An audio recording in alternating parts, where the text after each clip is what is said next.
Hello दोस्तों, स्वागत है आपका X smart academy study for achieve goal में। जैसा कि आप जान रहे हैं, हम लोग जेपीएससी का पेपर 2 कर रहे हैं। 7th जेपीएससी पेपर 2 हम लोग बहुत ही शानदार तरीके से कर रहे हैं और एक एक करके पॉइंट सारे को क्लियर कर रहे हैं। ऑब्जेक्टिव से पहले हम लोग सब्जेक्टिव के बारे में चर्चा करते हैं और आज हमारा क्लास नंबर 7 है, जिसमें most expected MCQ syllabus wise में लेके आया हूँ और इसमें प्रीवियस ईयर क्वेश्चन का भी मिक्स आउट है। जो भी आज हम लोग करने वाले हैं बहुत ही इंपॉर्टेंट करने वाले हैं। हम लोग जितना भी शासन व्यवस्था था, प्रमुख जनजाति का जितना भी शासन व्यवस्था वो हम लोगों ने कर रखा है। अब हम लोग आगे की कुछ बची कुची शासन व्यवस्था को जो एक साथ पंचायत शासन व्यवस्था के जैसे सिलेबस पे दिया हुआ है, जातीय पंचायत शासन व्यवस्था, उससे हम लोग 2 मार्क्स का क्वेश्चन पूछा जाता है, 4 मार्क्स का क्वेश्चन पूछा जाता है। 2 क्वेश्चन, 2 ऐसा क्वेश्चन पूछा जाता है जिससे आपको 4 मार्क्स फिक्स हो जाएगा। तो आज हम लोग 4 मार्क्स फिक्स करने वाले हैं और आज हमारा टोटल 16 मार्क्स कंप्लीट होने वाला है। आज हम लोग जितना भी हम लोग वीडियो बनाए, जितना भी आप वीडियो देखे हैं, उससे हमारा आज 16 मार्क्स कंप्लीट हो जाएगा टोटल। जो भी नहीं देखे हैं पीछे की वीडियो को, डिस्क्रिप्शन में जाएं और वीडियो को जरूर देख लें।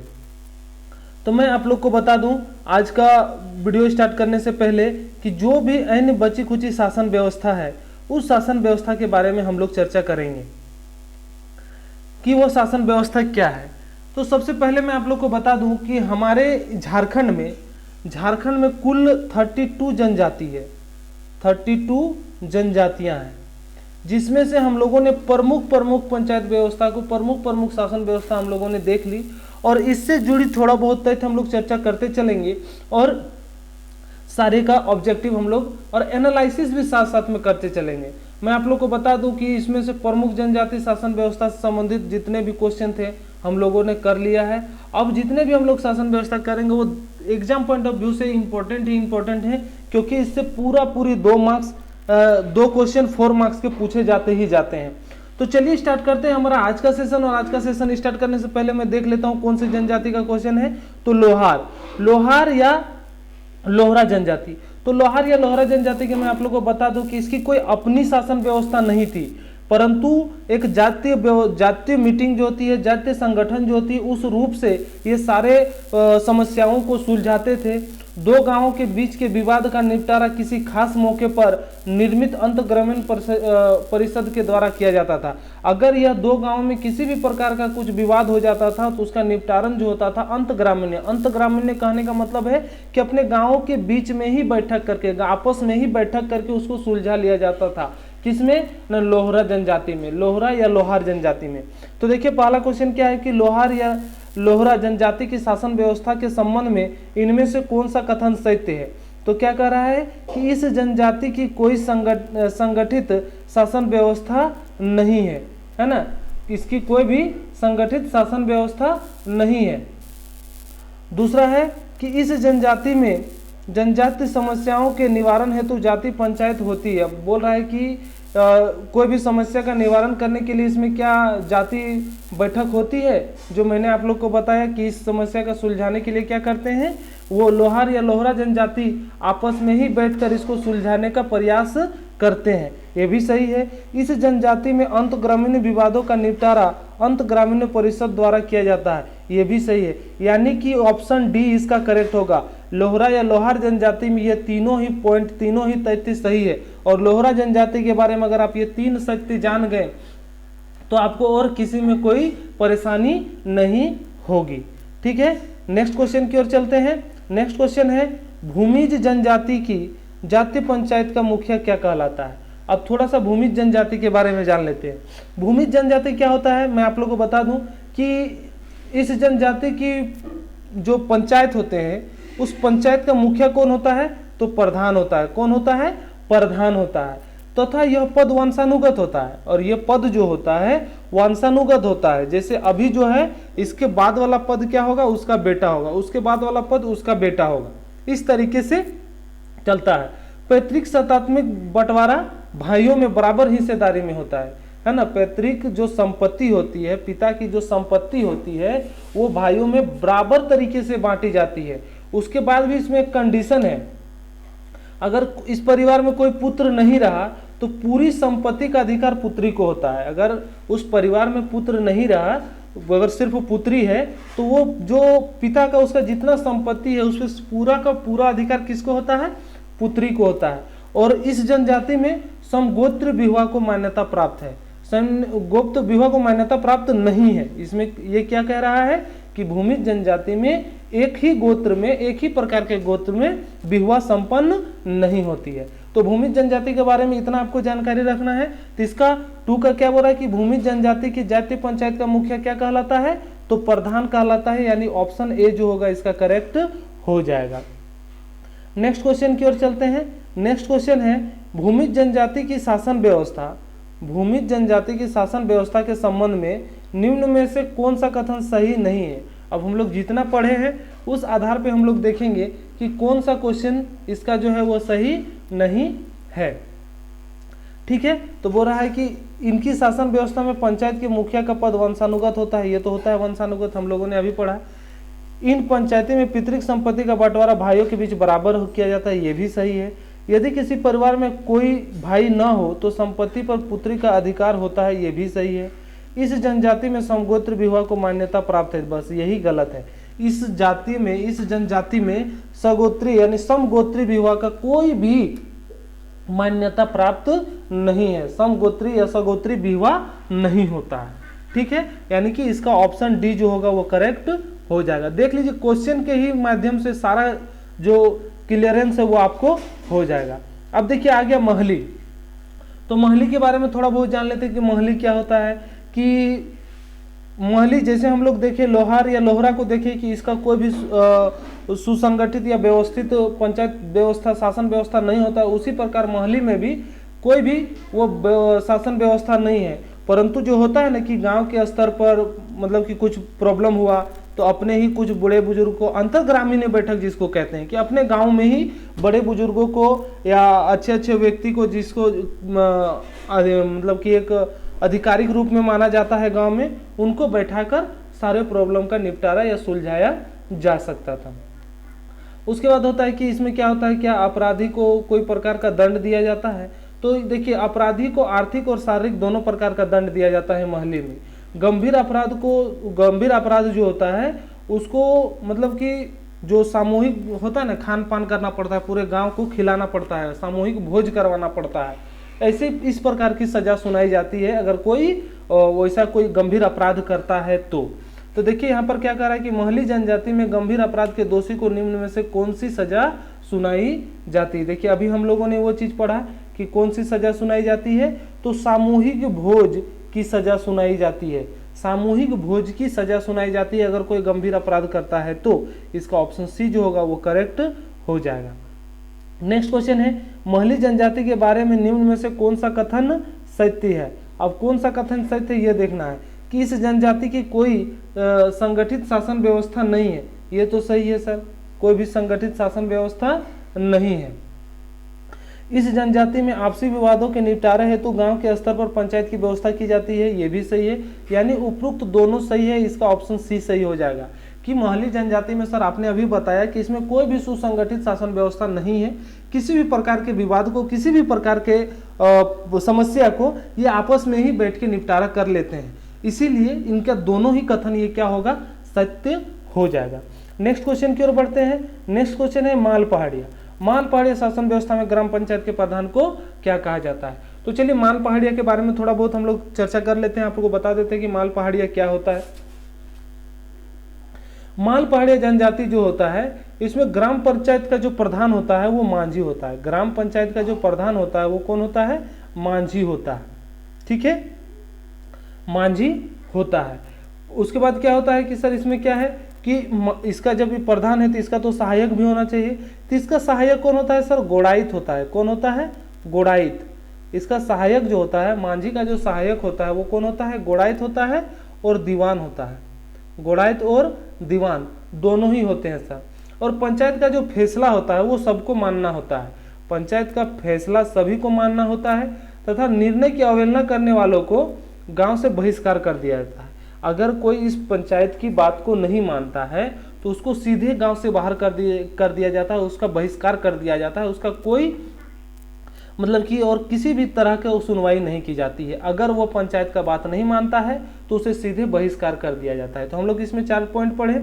अगला है कि 2 या 2 से अधिक गाँव में अगर विवाद हो जाता है, 2 या 2 से अधिक गाँव में अगर विवाद हो जाता है तो अंतःग्रामीण पंचायत तो है ही, द्वारा सुलझाया जाता है। और वो अंतःग्रामीण पंचायत का जो मुखिया होता है उसको हम लोग क्या कहते हैं, सरदार कहते हैं। क्या कहते हैं, सरदार कहते हैं। इस बात को याद रखिएगा, ठीक है, कि अंतःग्रामीण पंचायत द्वारा जो सुलझाया जाता है उसका मुखिया को क्या कहते हैं, सरदार कहते हैं। माल पहाड़िया की पंचायत व्यवस्था के प्रधान को क्या कहते हैं, मांझी कहते हैं, ठीक है। और ये जो है बिटला जैसे सजा का प्रावधान नहीं है। बिटला जानते हैं ना, बिटला क्या है, बहिष्कार वाला है, जो प्रमुख मतलब कि बहुत बड़े अपराधी को यह सजा सुनाई जाती थी, जो इस प्रकार की कोई भी आपराधिक व्यवस्था नहीं है। तो पहला क्वेश्चन है, माल पहाड़िया की शासन व्यवस्था में ग्राम पंचायत के प्रधान कौन होते हैं, तो मांझी होते हैं। इसका ऑप्शन ए सही होगा, ठीक है। नेक्स्ट क्वेश्चन की ओर बढ़ते हैं। नेक्स्ट क्वेश्चन नंबर 7 है कि माल पहाड़िया की शासन व्यवस्था में मांझी की सहायक कौन करता है, तो मांझी की सहायक गोड़ायत और दीवान दोनों करता है, यानी उपरोक्त दोनों ही क्या होगा, सही होगा। कि माल पहाड़िया की शासन व्यवस्था का जो प्रधान मांझी होता है उसका सहायक कौन कौन करते हैं, गोड़ायत भी करते हैं और दीवान भी करते हैं, ठीक है। नेक्स्ट क्वेश्चन की ओर बढ़ते हैं। नेक्स्ट क्वेश्चन है, माल पहाड़िया शासन व्यवस्था में अंतःग्रामीण पंचायत का मुखिया क्या कहलाता है, तो सरदार कहलाता है। अभी हम लोगों ने देखा, ठीक है। नेक्स्ट क्वेश्चन है सोहरिया पहाड़िया। सोहरिया पहाड़िया, तो सोहरिया पहाड़िया के बारे में हम लोग थोड़ा बता देते हैं आप लोग को। सोहरिया पहाड़िया क्या है कि माल पहाड़िया की ही भांति, माल पहाड़िया की ही भांति इस जनजाति की शासन व्यवस्था को ग्राम पंचायत का प्रधान मांझी कहलाता है। कि जैसा आप अभी पहले वाला भी पढ़े कि जो भी माल पहाड़िया का प्रधान कौन था, मांझी था, उसी प्रकार सोहरिया पहाड़िया का भी प्रधान कौन होता है, मांझी होता है। और मांझी का जो मुख्य कार्य होता है कि झगड़ों का निपटारा करना, झगड़ों का निपटारा करना ही मांझी का कार्य होता है। और ये मांझी ही क्या करता है, धार्मिक कार्यक्रमों का संपादन भी करता है। मांझी ही क्या करता है, धार्मिक कार्यक्रमों को संपादन ही करता है। और इसकी सहायता जो करता है वो कौन करता है, गोड़ायत करता है। गोड़ायत जैसे हम लोग माल पहाड़िया में पढ़े थे, गोड़ायत और दीवान, और इसमें सिर्फ कौन करता है, गोड़ायत इसकी सहायता करता है। उसके बाद इसमें समूह भी है कि 15 से 20 गाँव का एक नायक होता है और 78 से 80 गाँव पर एक सरदार की व्यवस्था होती है। इन दोनों का कार्य अंतःग्रामीण विवादों का निपटारण करना ही होता है। ये बात आपको याद रखना है कि 15 से 20 गाँव के पर एक नायक होता है और 78 से 80 गाँव पर एक सरदार होता है। मांझी का सहायक गोड़ायत करता है। मांझी का कार्य क्या है कि आपस के झगड़ों को सुलझाना और धार्मिक कार्य को संपन्न करवाना। तो चलिए क्वेश्चन पे चलते हैं। सोहरिया पहाड़िया जनजाति की शासन व्यवस्था में ग्राम प्रधान को क्या कहा जाता है, तो ग्राम प्रधान को क्या कहा जाता है, मांझी कहा जाता है। ऑप्शन ए यहाँ पर करेक्ट होगा कि सोहरिया पहाड़िया और माल पहाड़िया के शासन व्यवस्था के ग्राम प्रधान को क्या कहा जाता है, मांझी कहा जाता है। अगला क्वेश्चन है, सोहरिया पहाड़िया जनजाति की शासन व्यवस्था में ग्रामीण झगड़ों का निपटारा कौन करता है, तो मांझी करता है। कौन करता है, मांझी करता है, ठीक है। ऑप्शन ए करेक्ट हो जाएगा। 11 में कौन है, सोहरिया पहाड़िया जनजाति की शासन व्यवस्था में धार्मिक क्रियाकलापों का संपादन कौन करता है। तो अभी हमने बताया कि मांझी का ही काम क्या है कि झगड़ों का निपटारण करना और धार्मिक क्रियाकलापों का संपादन भी करना कौन करता है, मांझी करता है, मांझी करता है। तो ऑप्शन सी यहाँ पर इसका भी करेक्ट हो जाएगा। नेक्स्ट क्वेश्चन है, सोहरिया पहाड़िया जनजाति की शासन व्यवस्था में मांझी के कार्यों में उसकी सहायता कौन करता है, तो गोड़ायत करता है। इसमें दीवान नहीं मारिएगा, वो माल पहाड़िया में दीवान और गोड़ायत दोनों करता है और सोहरिया पहाड़िया में क्या करता है, ओनली फॉर ओनली गोड़ायत इसका सहायता करता है, ठीक है। देख रहे सोहरिया पहाड़िया में। अगला क्वेश्चन है, सोहरिया पहाड़िया की शासन व्यवस्था में कितने गांवों पर एक नायक की व्यवस्था है, तो मैंने अभी बताया कितने गांवों पर एक नायक की व्यवस्था है, 15 से 20 गाँव पर, और 78 से 80 गाँव पर कौन होता है, सरदार होता है। इस बात को याद रखना है, ठीक है। नेक्स्ट क्वेश्चन की ओर बढ़ते हैं। अगर आ ही गया वो क्वेश्चन कि सरदार पहाड़िया की शासन व्यवस्था में कितने गाँवों पर एक सरदार की व्यवस्था है, तो 70 से 80 गाँव में, 70 से 80 गाँव में एक क्या होता है, सरदार की व्यवस्था है। तो देखिए सोहरिया पहाड़िया में इतना क्वेश्चन आपको कर लेना है। इतने क्वेश्चन से आपको सारे जो एग्जाम पॉइंट ऑफ व्यू से वो क्लियर हो जाने हैं। फिर बोल रहा है, सरदार पहाड़िया जनजाति की शासन व्यवस्था में अंतःग्रामीण विवादों का निपटारण किसके द्वारा किया जाता है। अब अंतःग्रामीण विवाद जो होता है उसके निपटारण के लिए कौन प्रमुख होते हैं, नायक और सरदार दोनों ही इसके निपटारे का कारण होते हैं। ये दोनों ही इसका निपटारण करते हैं, नायक और सरदार। तो नया क्या है सर 15 से 20, 15 से 20 और ये 70 से 80 या 78, कहीं कहीं आपको मिलेगा 78 से 80 गाँव का जो कुछ भी प्रॉब्लम है उसका निपटारा करता है। अब देखिए हम लोग आगे करमाली जनजाति में, तो करमाली जनजाति के बारे में मैं आप लोग को बता दूं, करमाली जनजाति क्या होते हैं, उसकी क्या व्यवस्था है। तो देखिए इस शासन व्यवस्था में सभी जितने भी पद हैं वो सभी क्या होते हैं, वंशानुगत होते हैं। वंशानुगत कहने का मतलब बेटा, बाप के बाद बेटा, फिर उसके बाद उसका बेटा, फिर उसके बाद उसका बेटा, जो भी पद में है वो पद स्थानांतरित होते रहता है, ठीक है। और करमाली में कोई भी, करमाली जनजाति में कोई भी राजनीतिक संगठन की व्यवस्था नहीं है, ये याद रखिएगा कि किसमें, कौन से जनजाति में राजनीतिक संगठन की व्यवस्था नहीं है, तो करमाली में नहीं है। और गांव में जो जातीय पंचायत का प्रधान होता है वो मालिक कहलाता है। जो भी उसका पंचायत का प्रधान होता है उसको क्या कहते हैं, मालिक कहते हैं। जो पद वंशानुगत होता है पहले ही मैंने बता दिया। मालिक गांव के विवाह, गोत्र, यौन अपराध आदि मामलों का निष्पादन करता है। अगर कोई भी अपराध करता है, कोई भी गोत्र में विवाह करता है, किसी भी प्रकार का वो समस्या हो तो उसका निपटारा कौन करता है, गांव का प्रधान मालिक करता है, ठीक है। उसके बाद हो रहा है परगना स्तर पर जो भी क्या बोलते हैं उसको, गवैया नामक पंचायत होती है। गवैया का मतलब गांव के जो लोग होते हैं आपस में जो पंचायत करते हैं वो होते हैं, जिसका प्रमुख कार्य क्या होता है कि अंत ग्रामीण विवादों का निपटारा करना। बोले ना अंत ग्रामीण, एक बात याद रख लीजिए, जब भी अंत ग्रामीण का बात आए तो आपके दिमाग में आना चाहिए कि वो जो बैठक है वो आपस में ही गाँव के लोग बैठ के किसी भी समस्या का सुलझाव कर रहे हैं या उसका निपटारा कर रहे हैं। परगना से ऊपर जो होता है वो 20-22 गाँव की एक पंचायत होती है, जिसे बैसी कहा जाता है। बैसी कहा जाता है। 20 से 22 गाँव का जो एक पंचायत होता है उसे क्या कहा जाता है, बैसी कहा जाता है।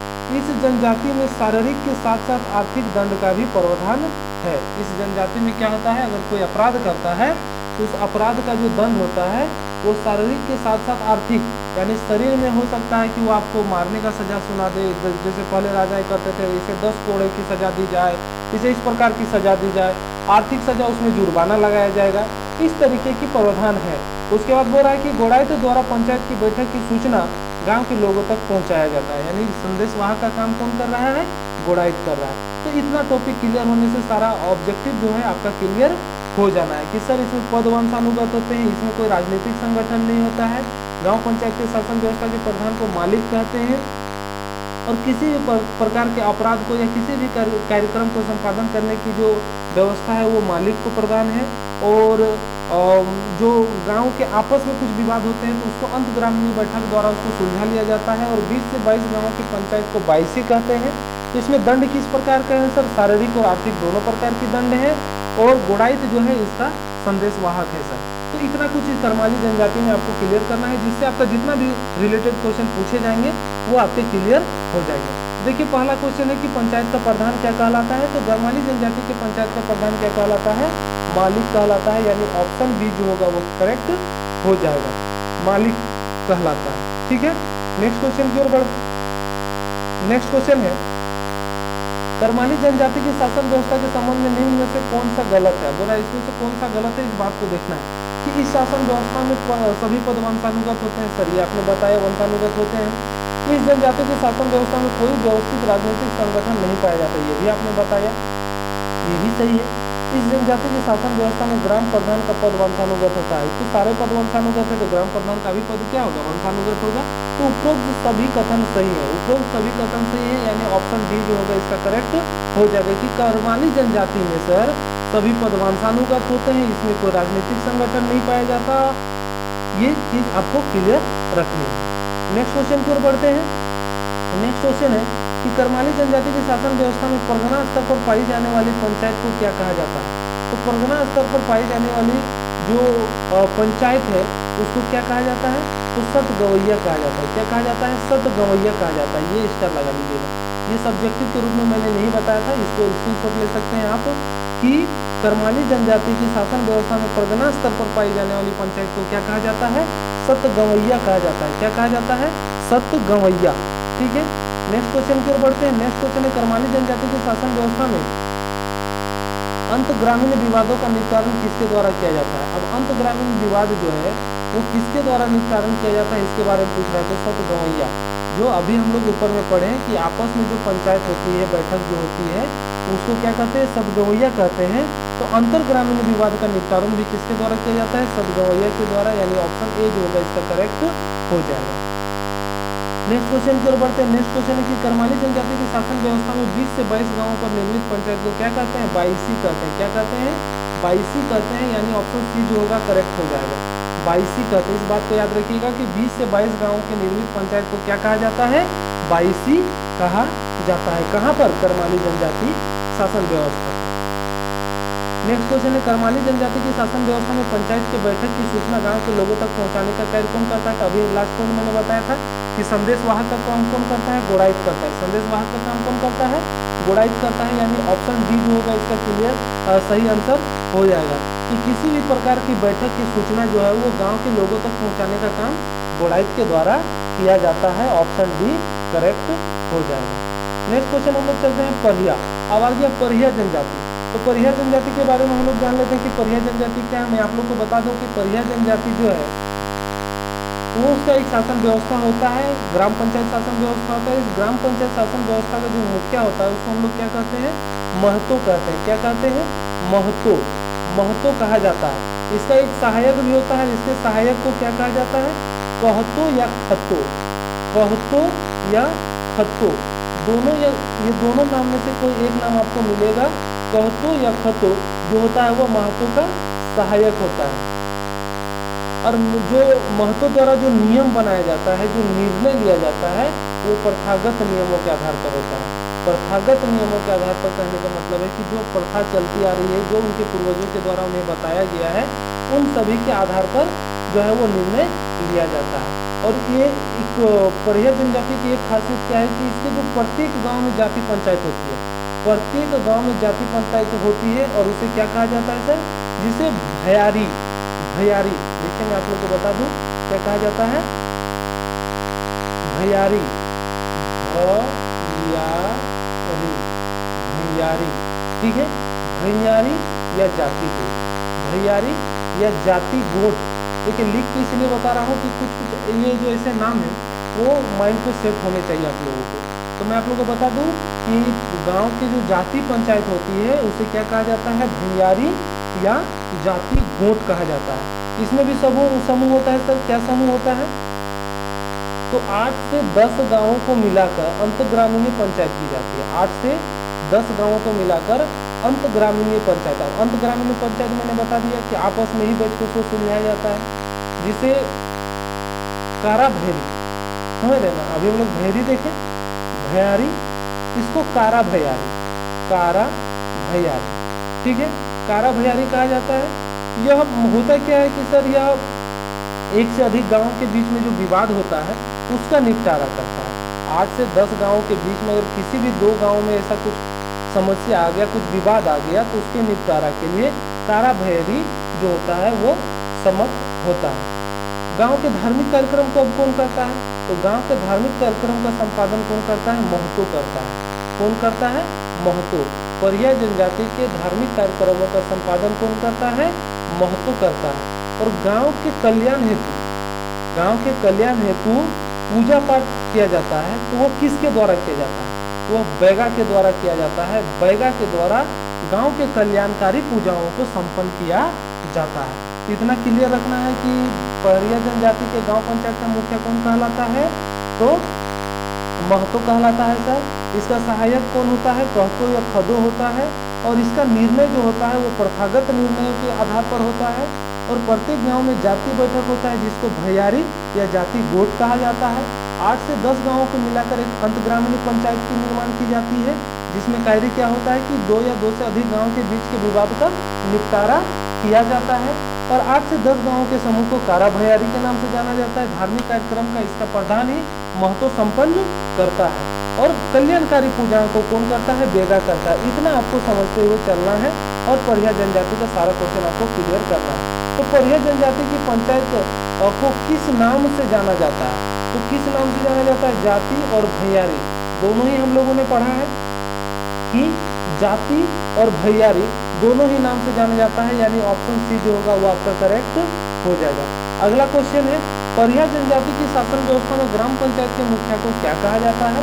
तो महतो कहा जाता है। क्या कहा जाता है? महतो कहा जाता है परिया जनजाति की शासन व्यवस्था के ग्राम पंचायत के मुखिया को। ग्राम पंचायत के मुखिया को परिया जनजाति शासन व्यवस्था में क्या कहा जाता है? तो महतो कहा जाता है। और सर यही पूजा पाठ के कार्यक्रम को पूरा करता है, धार्मिक कार्य को, गांव के कल्याणकारी पूजा को बेगा करता है। परिया जनजाति की शासन व्यवस्था में महतो का सहायक कौन होता है? कहतो या खतो? कहतो या खतो, अभी हम लोगों ने पढ़ा ऑप्शन बी, कहतो या खतो इसका जो होता है वो सहायक होता है। नेक्स्ट क्वेश्चन, क्वेश्चन नंबर 25 में हम लोग देखेंगे कि परिया जनजाति की शासन व्यवस्था में 8 से 10 गांवों को मिलाकर बनी अंत ग्रामीण पंचायत को क्या कहा जाता है? तो कारा भैयारी कहा जाता है। भैयारी नहीं मारिएगा या खतो या जाति गोठ नहीं मारिएगा, याद रखिएगा कि 8 से 10 गांवों को मिलाकर जो अंत ग्रामीण पंचायत माना जाता है उसको कारा भैयारी कहते हैं, कारा भैयारी कहते हैं। क्वेश्चन नंबर 26 में हम लोग देखेंगे कि परिया जनजाति की शासन व्यवस्था गांव के कल्याण हेतु किसके द्वारा पूजा पाठ जैसे क्रियाकलाप को संपादन किया जाता है? तो मैंने आप लोग को अभी बताया बेगा। क्या? बेगा सर, ऑप्शन बी इसका करेक्ट हो जाएगा कि बेगा के द्वारा गांव के कल्याण हेतु पूजा पाठ किया जाता है। नेक्स्ट क्वेश्चन हम लोग देखेंगे, कोरवा जनजाति अब हम लोग को पढ़ना है। कोरवा जनजाति की, कोरवा जनजाति में क्या क्या है उसके बारे में हम लोग जानेंगे। देखिए इसको कोरबा या कोरवा, कोरबा या कोरवा दोनों ही नाम से जाना जाता है। और यहाँ पर एक सबसे बड़ा बात है कि कोरबा जनजाति को अपनी जातीय पंचायत पाई जाती है। इसकी एक जो अपनी जातीय पंचायत है वो पाई जाती है, जिसके माध्यम से क्या होता है शादी विवाह, यौन अपराध, जमीन जायदाद, संपत्ति का बंटवारा, तलाक, डायन बिचासी आदि के बारे में इसका निपटारा किया जाता है यह पंचायत व्यवस्था में। अब बोला जाता है कि सर इसके प्रधान को क्या कहते हैं? तो इसके प्रधान को मुखिया कहते हैं। क्या कहते हैं? इसके प्रधान को मुखिया कहते हैं। और अंत ग्रामीण विवाद के निपटारण हेतु बड़ा मुखिया नामक पद होता है।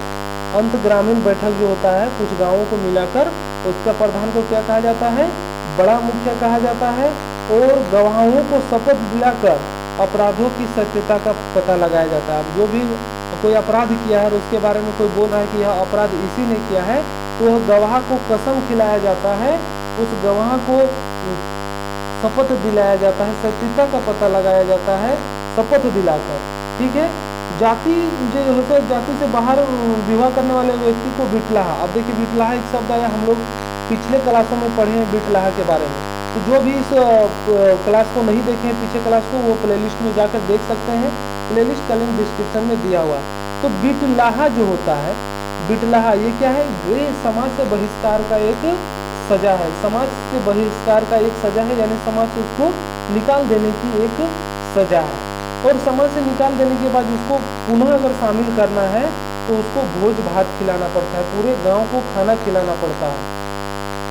ठीक है। और इसे भात भीतर, इस प्रथा को भात भीतर भी कहा जाता है, ये हम लोगों ने पहले भी पढ़ लिया। तो इतनी जानकारी आप लोग के लिए काफी है कोरवा या कोरवा जनजाति के लिए, है ना। तो हम लोगों ने क्या पढ़ा कि कोरवा पंचायत का जो प्रधान होता है उसको मुखिया कहते हैं। अंत ग्रामीण बैठक जो होता है उसकी प्रधान को मुखिया कहते हैं, बड़ा मुखिया कहते हैं। और अपराधों का पता लगाने के लिए गवाहों को शपथ कसम क्रिया खिलाया जाता है। और बड़े अपराधों के लिए बिटलाह जैसे सजा का प्रावधान है।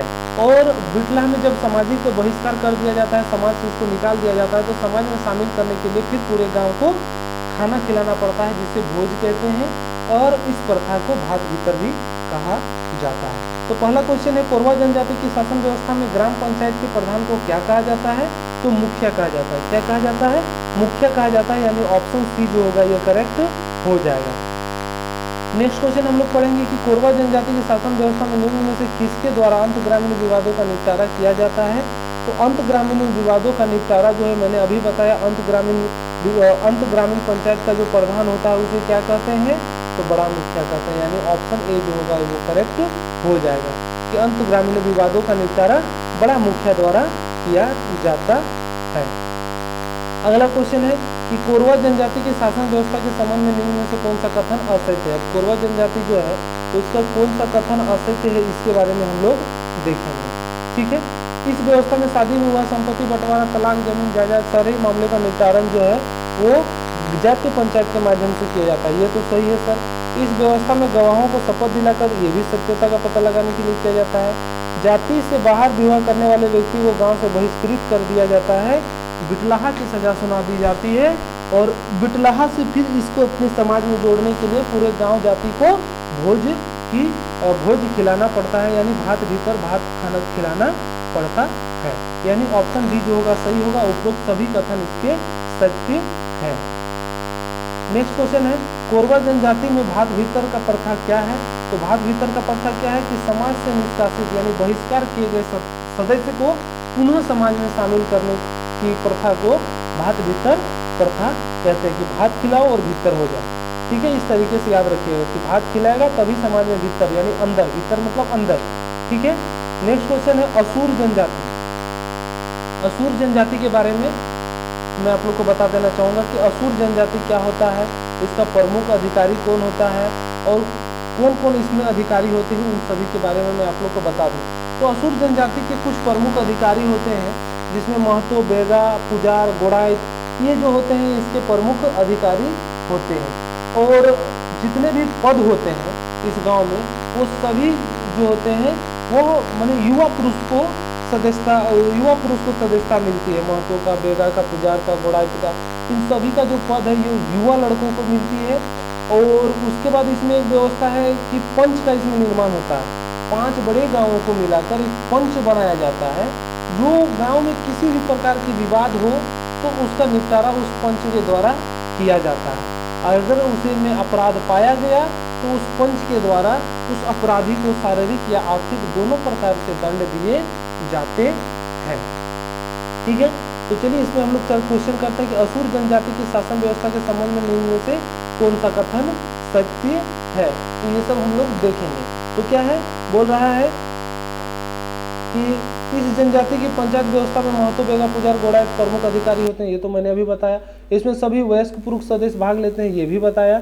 नेक्स्ट ऑप्शन है इसका, इस व्यवस्था में सभी विवाद का निपटारा पंच के माध्यम से किया जाता है, ये भी सही। यानी उपरोक्त कथन इसका सत्य है। जितना भी हम लोग तीनों कथन पढ़े वो तीनों ही कथन सत्य है सर। कि इसमें जो होता है महतो, बेगा, पुजार, गोड़ाई जैसे पद अधिकारी होते हैं। उसके बाद होता है क्या कि सर इसमें जितने भी सदस्य होते हैं वो वयस्क लिए जाते हैं और वरिष्ठ नागरिकों को मिलाकर एक पंच का निर्माण किया जाता है। तो चलिए अगला क्वेश्चन देखते हैं हम लोग। नेक्स्ट क्वेश्चन क्या है, नेक्स्ट क्वेश्चन है बिरहोर जनजाति। कि बिरहोर जनजाति के लोग क्या होते हैं, उसका क्या कंडीशन है, इसके बारे में मैं आप लोग को बता दूं। तो देखिए बिरहोर जनजाति जो भी होते हैं वो एक शिकारी का समूह होता है। बिरहोर जनजाति जो होते हैं घूम फिर के खाने वाले होते हैं और एक शिकार समूह के रूप में ही होते हैं। और प्रत्येक वह गुट बना के बटे हुए होते हैं, जिन्हें क्या कहा जाता है, टंडा कहा जाता है। क्या कहा जाता है, टंडा कहा जाता है।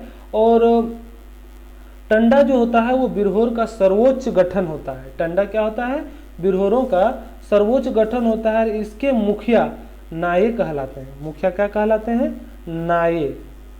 आप लोग को बता दूं क्या कहलाते हैं, नाये कहलाते हैं। और इसका जो सहयोगी है उसको क्या कहते हैं, दिगुआर। क्या कहते हैं, दिगुआर। दिगुआर या इसको क्या कहते हैं, और एक कोतवार भी कहते हैं। क्या कहते हैं, कोतवार। दिगुआर या कोतवार, ये दोनों में से हम लोग इसको कहते हैं। किसके, नाये के सहायक को, जो इसका मुखिया होता है। उसके बाद आ जाता है कि सर इसमें अगर गांव विवाद में कुछ गांव में विवाद हुआ तो उसको सुलझाने के लिए कौन होता है। तो उसको सुलझाने के लिए देखिए डंडा चाहे नया, डंडा या नया के साथ सभी परिवारों के मुखिया की सभा होती है जिसमें विवाद का निपटारा किया जाता है। तो इतना बिरहोर के बारे में आपको जानना है कि यह एक शिकारी समूह है सर, और इस शिकारी समूह को टंडा कहते हैं और जिसका मुखिया को नाये कहते हैं। और इस नाये की सहायक जो होती है वो दिगवार और कोतवार के माध्यम से होती है। ठीक है, तो पहला क्वेश्चन क्या है कि बिरहोर जनजाति के लोगों को विभिन्न शिकार समूह में बटे होते हैं, उसे क्या कहा जाता है। तो ऑप्शन बी देख रहे हैं, क्या लिखा हुआ है, टंडा। क्या लिखा हुआ है, टंडा। यानी टंडा इसे कहा जाता है। किसे, जो शिकारी समूह में बटे होते हैं उन्हें टंडा कहा जाता है। नेक्स्ट क्वेश्चन हम लोग देखेंगे कि बिरहोर जनजाति के सर्वोच्च गठन को क्या कहते हैं। तो बिरहोर जनजाति के सर्वोच्च गठन को भी क्या कहते हैं, टंडा ही कहते हैं। क्या कहते हैं? टंडा कहते हैं। नेक्स्ट क्वेश्चन है, बिरहोर जनजाति की शासन व्यवस्था के संगठन टंडा का मुखिया क्या कहलाता है? तो टंडा का मुखिया क्या कहलाता है? ये आप लोग को मैंने अभी बताया है, अब बताएंगे कमेंट पे। इसको नाये कहते हैं। क्या कहते हैं? नाये। याद रखिएगा, इसे क्या कहा जाता है? नाये कहा जाता है। नेक्स्ट क्वेश्चन हम लोग देखेंगे कि बिरहोर जनजाति की शासन व्यवस्था में जो नाये का सहयोगी होता है वो क्या कहलाता है? तो दिगवार या कोतवार, दिगवार या कोतवार कहा जाता है उसे। इसमें ऑप्शन ए जो होगा आपका करेक्ट हो जाएगा। तो आज हम लोग इतने ही करेंगे, बिरहोर तक की जितने भी जनजातियां हम लोगों ने कर ली। आगे बच गया बिरजिया, सबर, गोंड, बधुड़ी, किसान, बंजारा, बिझिया, गोंड, चेरो, चीक बड़ाइक, बेदिया हो गया, कोरा हो गया, गोड़ाइत हो गया, कबर हो गया। इन सभी जनजातियों के बारे में हम लोग नेक्स्ट क्लास में चर्चा करने वाले हैं और उसमें भी हम लोग 35 से 40 क्वेश्चन को लगभग कवर करेंगे और इस शासन व्यवस्था के यानी झारखंड के इतिहास से पूछे जाने वाले प्रश्न को कंप्लीट करेंगे। तो मैं आप लोग को अगर वीडियो अच्छा लगा हो तो लाइक ज़रूर करें। जो भी सब्सक्राइब नहीं किए हैं चैनल को सब्सक्राइब कर लें। आप लोगों ने देखा कि आज हम लोगों ने जातीय पंचायत शासन व्यवस्था को कंप्लीट किया जिससे 2 मार्क्स पूछा जाता है। आज हम लोगों ने 1 मार्क्स का 2 क्वेश्चन पूछा जाता है 4 मार्क्स का, जिसमें हम लोगों ने एक क्वेश्चन जो कंप्लीट कर लिया है जो 2 मार्क्स का होगा और नेक्स्ट क्लास में हम लोग 2 मार्क्स फिर से कंप्लीट करेंगे। तो जो भी हमारे चैनल में नए हैं चैनल को सब्सक्राइब कर ले, बेल आइकन को प्रेस कर ले और ये PDF पाने के लिए आप हमारे टेलीग्राम ग्रुप एक स्मार्ट अकेडमी ऑफिशियल में जुड़ जाएं, जिसका लिंक डिस्क्रिप्शन में दिया हुआ है या फिर आप डायरेक्ट सर्च करेंगे एक smart academy official. Facebook page को फॉलो करना ना भूले, उसमें सारे क्वेश्चन बैंक अपलोडेड है। आज से जितने 5 JPSC पेपर 6 JPSC जो हो चुके हैं उन सभी के पेपर आपको अपलोडेड मिल जाएंगे। तो अंत तक बने रहने के लिए धन्यवाद।